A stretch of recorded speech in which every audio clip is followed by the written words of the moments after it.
Welcome back.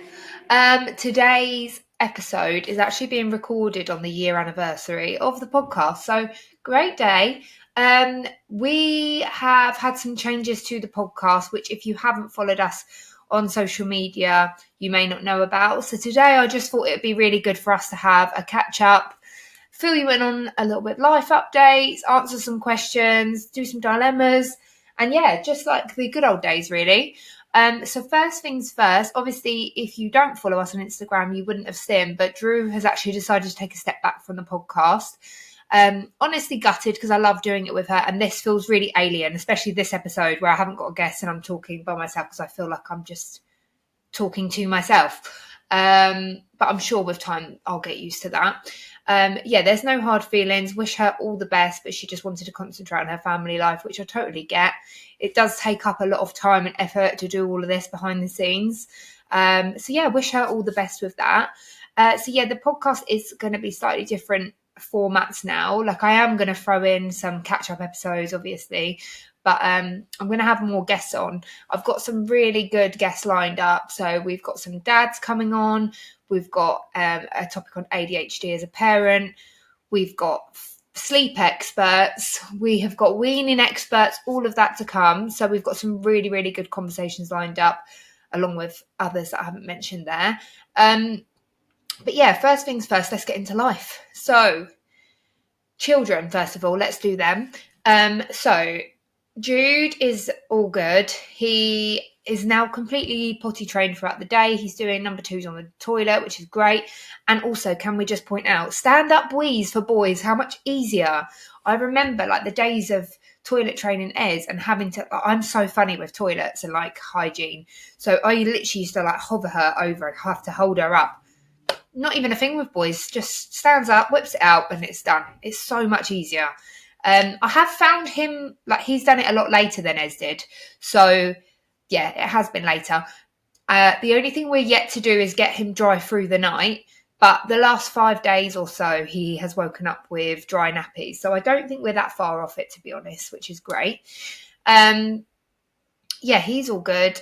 I put up a little post the other day about his teeth since I've got rid of his dummy in December. I didn't really even notice that they were that gappy, but since I've got rid of it, they have all closed in and they look amazing.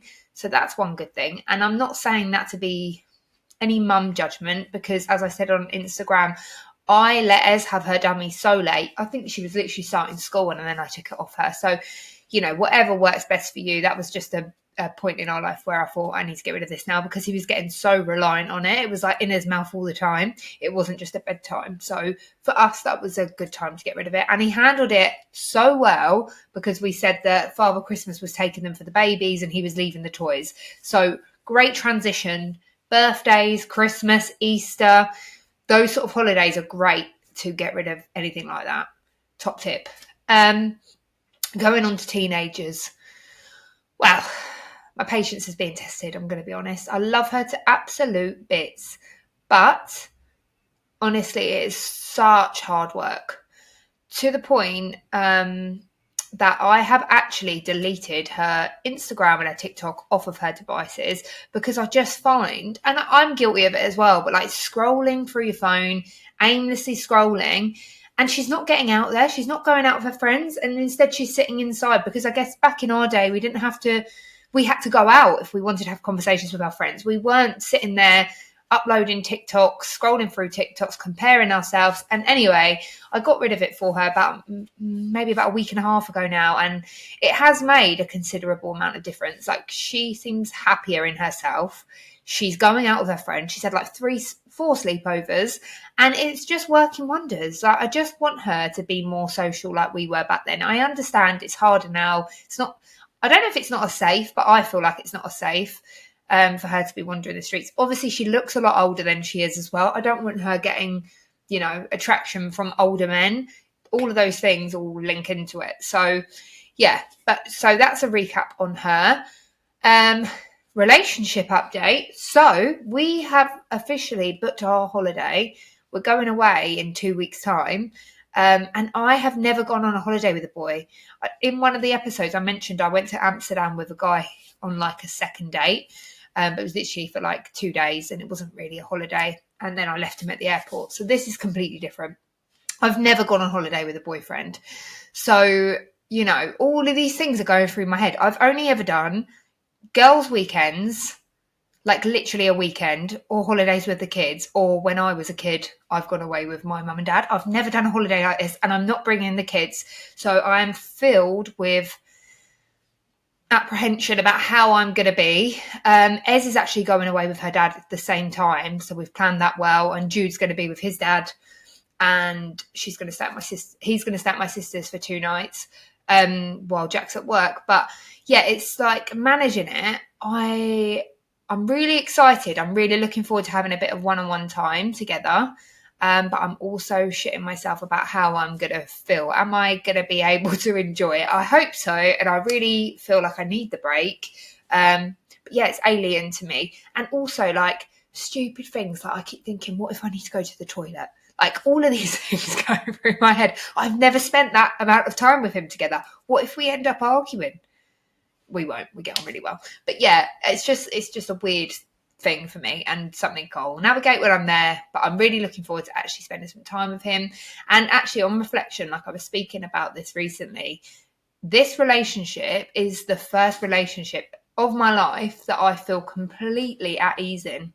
Like I don't sit there wondering, is he talking to somebody else? Is he going to go and cheat on me? He treats me amazing. He speaks to me amazing.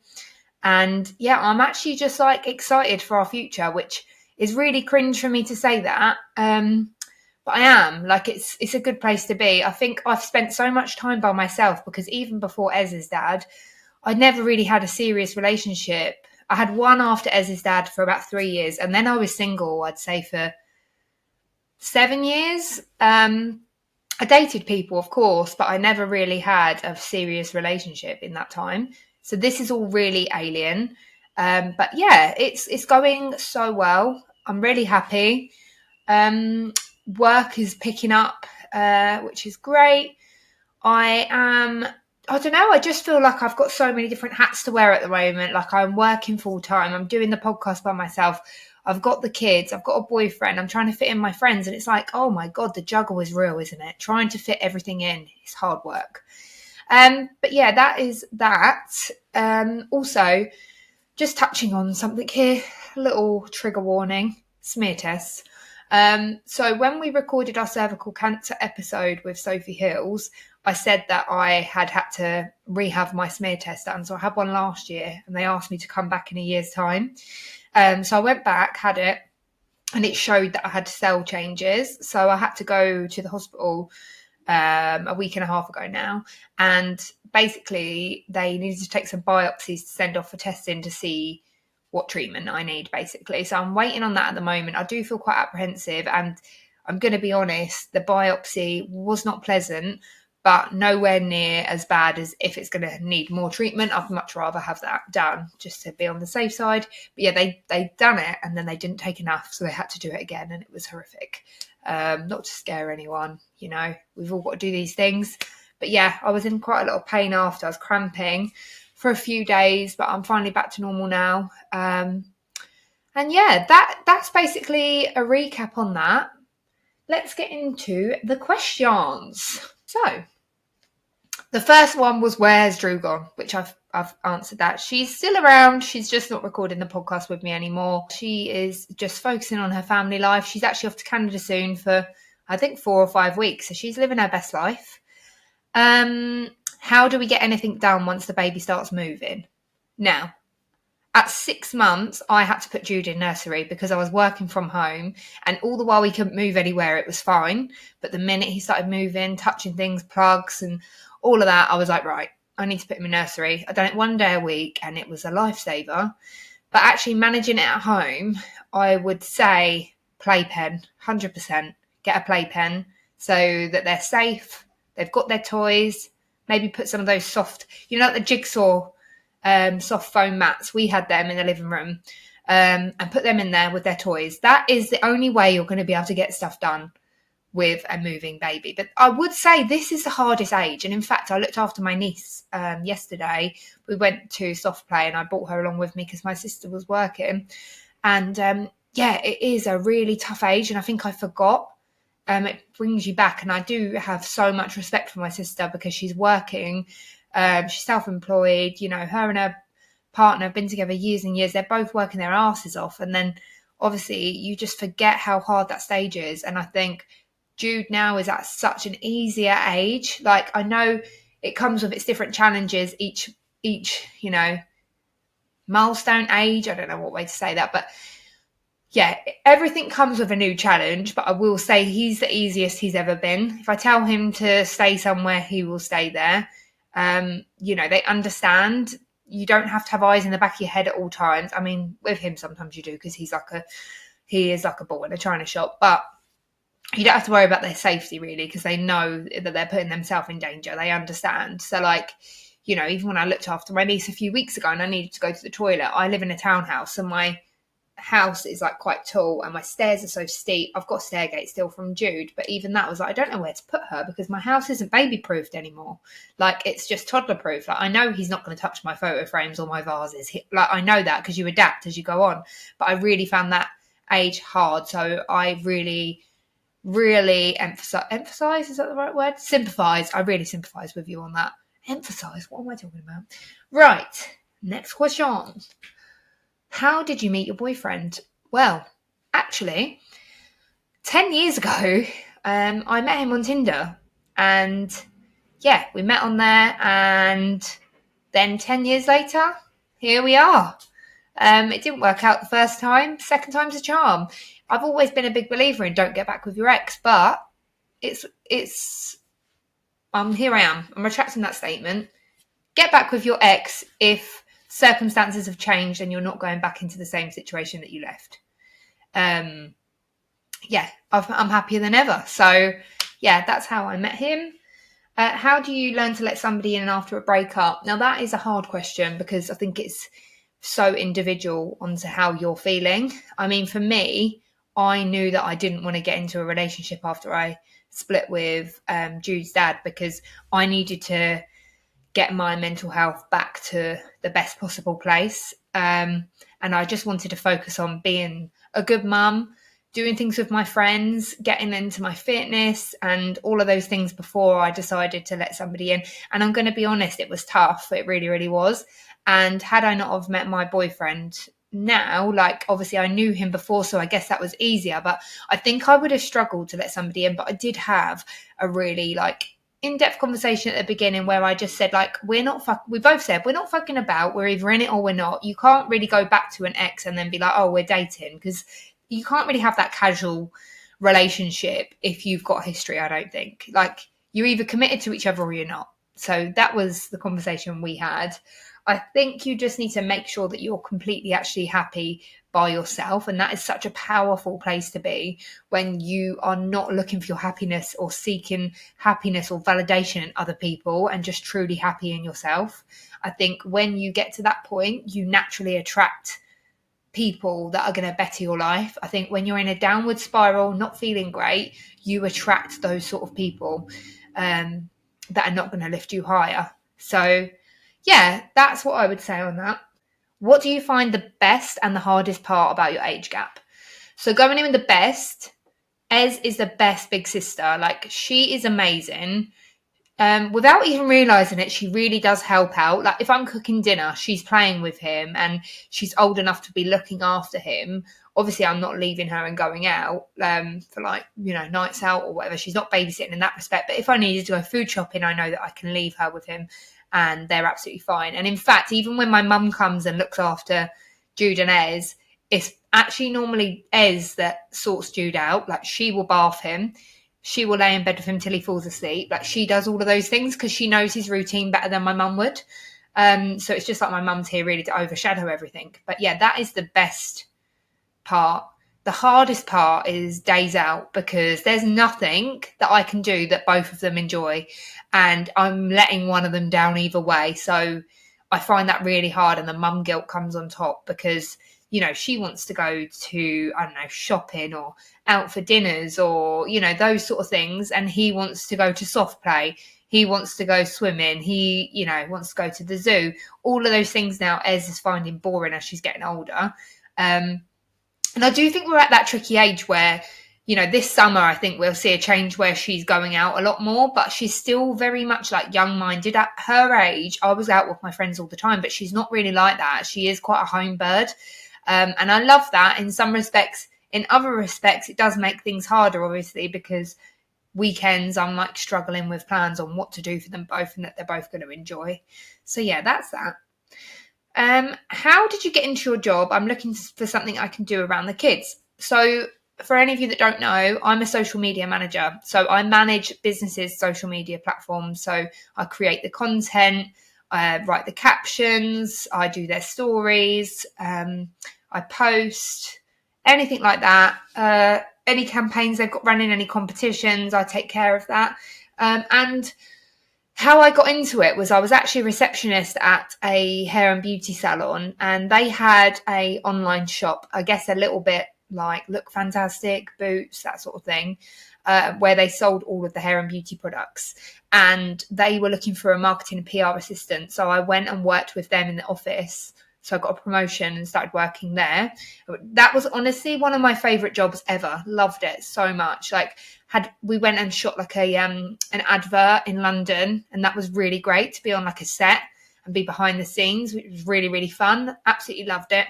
But unfortunately, the business actually went under. So then I went and started working at the Lanes Health and Beauty as their receptionist there. But I was just doing that part-time, and I had applied to do an access course at college to become a midwife. And I suddenly thought, right, I need to have a bit of extra income here. I can't rely on my part-time job for this when I'm going to be going to uni. So I decided to set up my own business. Best thing I ever done, because I set it on like a bit of a whim, really. I hadn't managed people's social media before, but I put it up on my status on Facebook at the time. And yeah, I got a couple of clients, and from then it led on to like word of mouth and more clients coming in. And yeah, it's just led from there, really. But yeah, I'm 7 years in now. I will say it was hard work, and I had to have a part-time job running alongside it up until probably just before COVID. So it hasn't been my full-time job for that long, really, like 4 years now.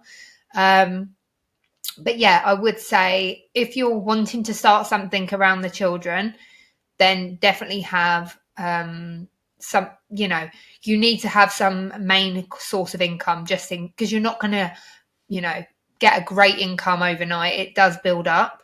And I am at the point now where I can say what work I want to take and what work I don't. Whereas at the beginning, I was just taking anything. Whereas now, like, I specifically want to work with beauty, hair, aesthetics, that sort of industry, because that's where I have the most interest and knowledge. I found when I was working with tradesmen, as much as I love working with them all, I was having to go back and forth with them a lot because I don't understand the industry that much. But then that might be somebody else's other niche. Like, they might love that sort of clientele, whereas I predominantly work in the beauty and aesthetics industry. So yeah, that's that. And it is actually great to do around the kids. Like, I work now Monday full day from home, Tuesday half day with Jude here. Wednesday I'm in an office for a tech recruitment company. I'm freelance there. And then Thursday I work at the Lanes freelance, and I do like a full day of content and admin and things like that for her there. And then Friday I work from home with Jude here. So that's my week. That's how it looks. And it is really flexible. If I need to swap anything around, it's great. I'm going on holiday. I'm actually toying with the idea of whether I actually want to take the full week off. I've never done that before. Usually I always have the content lined up to go that week, but it does then put a massive strain on the week before. So I'm just thinking I might just take the full week off. Thinking about it. Do you think you'll have any more children? Before I met my partner, before I got back with my partner, I never thought I would have any more children. And this is something that is an insecurity of mine, just that I have 2 children by 2 different dads.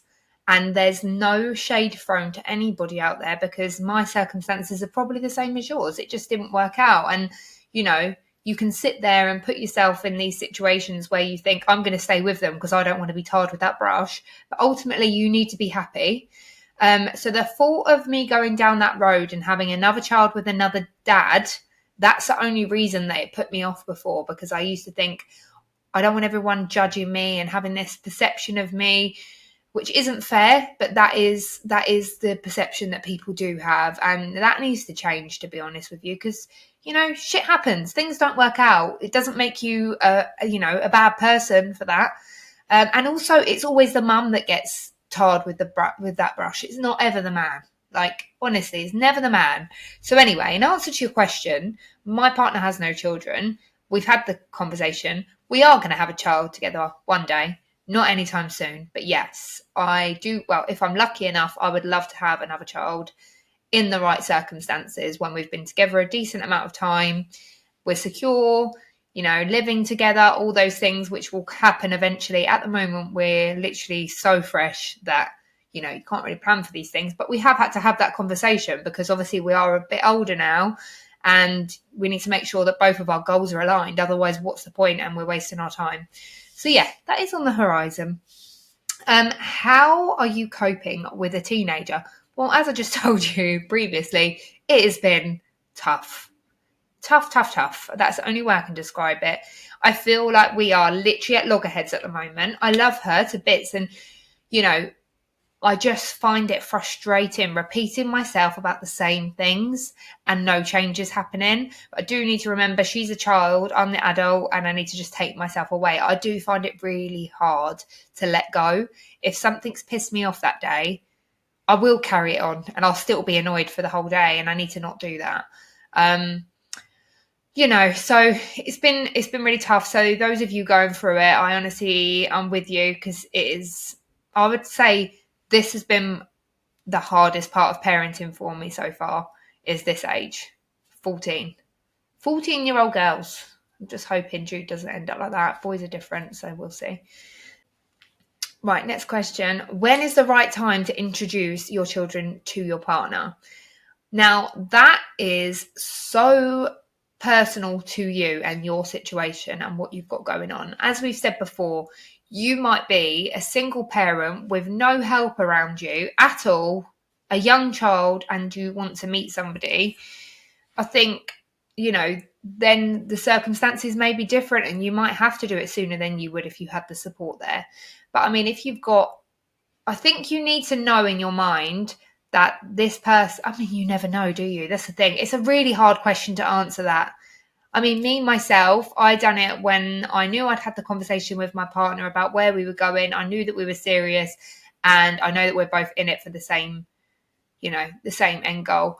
At the same point, I could say all of that and he could walk away or cheat on me or do anything. And then I've done that. And then I'll sit there and think, oh, I wish I hadn't done that. I really don't think that's going to happen. But you never know. Like, you can't plan for the future. So I think just go with your gut feeling.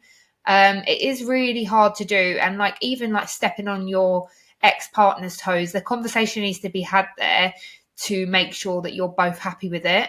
Me and Jack had the conversation about I said I'm going to introduce my partner to Jude, and he was fine. And then I equally said, I'm fine for your girlfriend to meet Jude. And, they've been together for quite a while now, and he actually only done it recently. And I'm absolutely fine with that, because as long as they're in a healthy relationship around my child, then the more people around them that love them, I just think the better. It doesn't have to be blood. It doesn't have to, just be biological parents that are around. My stepdad has been my stepdad since I was 11, and I love him to bits, Equally, I've got a great relationship with my dad. You don't have to have one or the other. So I think it needs to be really personal to you. Okay, guys, moving into the dilemmas. This one, my jaw hit the floor. My partner received an early Father's Day card from a female friend. They have no children together, but in the card she said, "Keep being the amazing dad you are to our daughter," and then says, "I love you." Would you be questioning it if it was you? Or is this a normal thing to do? I have no close male friends, so thought maybe it is normal for those with close friendships with the opposite sex. I have asked him, but he has said she is just a friend and that she was doing something nice for him. I've also asked her about the I love you part, and she said, yeah, she just means it as a friend. Right, first things first. Father's Day isn't even until June, so that to me is weird. The fact that somebody other than you is buying, I don't actually know if you have children together. I'm just working that out. No, you didn't say that. Yeah. The fact that she has said thank you, like, you're an amazing dad to our daughter, surely that's a red flag. Sorry to be blunt, but if somebody's saying that you're the father to their child, chances are they're probably the father to that child. Sorry to be blunt, but if somebody is saying, keep being the amazing dad you are to our daughter, that's his kid, 100%. They are trying to gaslight you. And I don't know why. I don't know the backstory here. I don't know if you two have got kids together, if he's like financially needs to be with you. I don't know. But that is a red flag if ever you've seen one. And me personally, I would be calling it there and then. I've got boy mates. I would not be writing them Father's Day cards. I would not. Like, even if they were my closest friend and didn't have a relationship with their ex for whatever reason, and I thought they're not going to get a Father's Day card, I still wouldn't, because it's not my place to do that. It's such a personal thing. So, yeah, that is a red flag. And if I were you, kick them both to the curb. Obviously, I don't know if you've got kids together, if you're married, like, I don't know any of this. So all of those things need to be taken into consideration, but me, myself, would not be putting up with that. We also had, I'm about your age, and I think we need to know more about skin cancer and melanoma. The more we learn and the more awareness we have, the better. I'm a mum, aged 34, diagnosed with melanoma last year, caught early, but it destroyed me. So lots of awareness is needed. 100% agree with you here. I've actually had 2 moles cut out of me. I'm going to show you my scars, actually. So one is this one here, which is really big. I have to be really, really careful in the sun. And then I had another one literally last year or the year before here cut out of me. So I am with you on this, especially as we're getting into summer. More needs to be done about it. You know, sunbeds, the sun itself, like, it is rife out there. I do think that in this day and age, people should know to protect their skin, for one, to not abuse sunbeds, and to be more careful. I will definitely get somebody on the podcast to have a chat about that in more depth, because I don't have a great deal of knowledge. I only have my own personal, background on it. So it would be a really good topic. So thank you for bringing that to the pod. So yeah, guys, that brings us to the end of the episode. My first ever solo episode. Hope it went okay for you.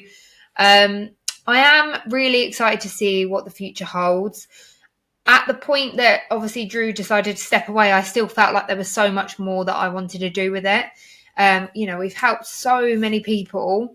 We've spread awareness on so many different things that I still want to carry on doing that, and it's a big passion of mine. So I will continue doing this for as long as I can. So yeah, guys, if you would like to come on the pod, if there's any topics you'd like me to discuss, just let me know. Follow us on social media, on Instagram, TikTok and YouTube. We are at Mummahood The Podcast. New episodes are out every Monday, and please review, rate and subscribe. Make sure that you're sharing it with a friend, and we will be back same time next week. Love you, bye.